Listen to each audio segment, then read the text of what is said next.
যারা এরকম আবু জাহেলের মতন ভূমিকা, শেখ হাসিনার মতন ভূমিকা পালন করবে, তাদেরকে বাংলার মুসলমান এইভাবে কুকুরের মতো পালাতে বাধ্য করবে ইনশাআল্লাহ। দিনের ভোট রাতে করার জন্য আবার উঠে পড়ে লেগেছেন, বিভিন্ন কায়দা কৌশল খুঁজতেছে, গোপনে গোপনে সব ভাগ বাটোয়ারা করার চেষ্টায় আছে। আল্লাহর কসম, আপনার এই মার্কাও কিন্তু ঘৃণিত হয়ে যাবে। আমি ইঙ্গিত দিলাম, আশা করছি বিবেকবান যারা, ইশারা তাদের জন্য যথেষ্ট।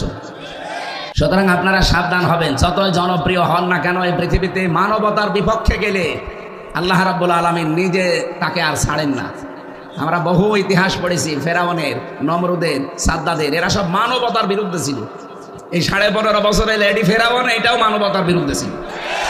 এই জন্য আল্লাহ একটু ছাড় দিয়েছিলেন, ফেরাউনের মতো, নমরুদের মতো কিছু ছেড়ে দেননি। আবার যদি কেউ ওই রাস্তায় এগিয়ে যেতে চান, আপনাকে আল্লাহ হয়তো ছাড় দেবে, 5 বছর পরে আপনার বাড়ি ঘরও শ্মশান হয়ে যাবে। এটা বাংলাদেশের যুবকেরা দেখিয়ে দেয়নি? কথা বলেন না কেন? যে 32 নাম্বার মানুষ সোমা খেত যে আবেগে, ওটা এখন মাটির সাথে ভরাট হয়ে গেছে। ও এত আবেগওয়ালা মানুষ, একজনও তো সামনে যেয়ে দাঁড়ালেন না, এটা আমি ভাঙতে দেবো না।